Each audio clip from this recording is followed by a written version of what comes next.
સુરતના ડિંડોલીમાં યુવકનું ગળું કાપવા મુદ્દે ખુલાસો થયો. યુવકે ડિપ્રેશનમાં આપઘાતના ઈરાદે કાપ્યું હતું ગળું.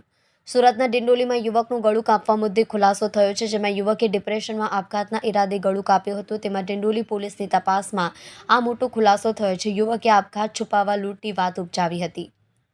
પારિવારિક કારણોસર ડિપ્રેશનમાં યુવકે આપઘાતનો પ્રયાસ કર્યો હતો, જેમાં શહેરમાં યુવકનું ગળું કાપી નાખવાના મામલે ડિંડોલીની ફીડ લવર રેસ્ટોરન્ટના બનાવમાં ઘસમુટ થયો છે, જેમાં ડિપ્રેશનમાં આપઘાતના ઈરાદે ગળું કાપ્યું હતું. ગળું કાપી લેનારા યુવકે લૂંટની વાત ઉપજાવી કાઢી હતી.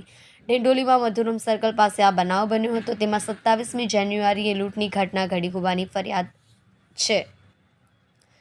હોટલના કારીગર કિશુન ચેતલાલ રવિદાસની પૂછપરછ કરાઈ હતી.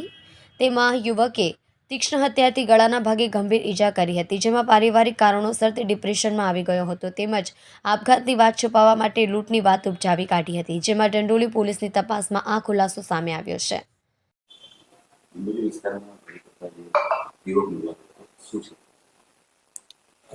થોડા દિવસો પહેલા ડિંડોલીમાં એક એટેમ્પ્ટ ટુ મર્ડર IPC 307 મુજબનો ગુનો નોંધવામાં આવ્યો હતો. આ ગુના અનુસંધાને પોલીસે ઇન્વેસ્ટિગેશન શરૂ કર્યું હતું અને વિસ્તારમાં આસપાસ જે ટેકનિકલ ઇન્ફોર્મેશન હોય એ CCTV, આ ઉપરાંત કેટલાક સાહેદો, ત્યાં આસપાસમાં રહેતા લોકો, કામ કરતા લોકોની પૂછપરછ કરી હતી.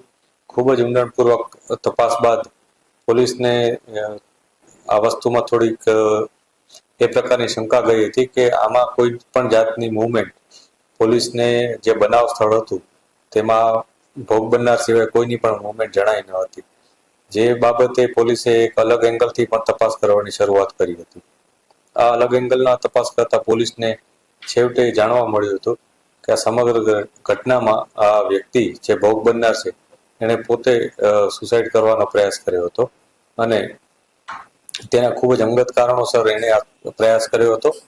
ત્યારબાદ પોલીસે એને કન્વિન્સ કર્યા હતા અને એમની સાથે કાઉન્સેલિંગ કરી થોડીક ઇન્ફોર્મેશન પણ મેળવી હતી અને છેવટે તેમણે પોતે કબૂલ કર્યું હતું કે આ ઘટનામાં કોઈ પણ જાતનો બહારના વ્યક્તિએ કોઈ પણ જાતનો એના ઉપર એટેક કરેલો ન હતો અથવા કોઈ પણ જાતનો એના ઉપર હુમલો થયો ન હતો.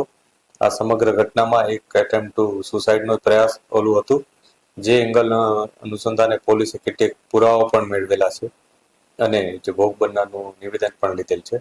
અને આ રીતના સમગ્ર ઘટનામાં પોલીસને એક અલગ જ એંગલથી એક હકીકત સામે આવી છે. સુસાઇડ કરવાનું કારણ સામે અમે જે કાઉન્સેલિંગ કરી અને જે વાતો મેળવી છે ભોગ બનનાર પાસેથી, એમાં એના ખૂબ જ અંગત કારણો છે એવું જ એણે અમને જણાવ્યું છે.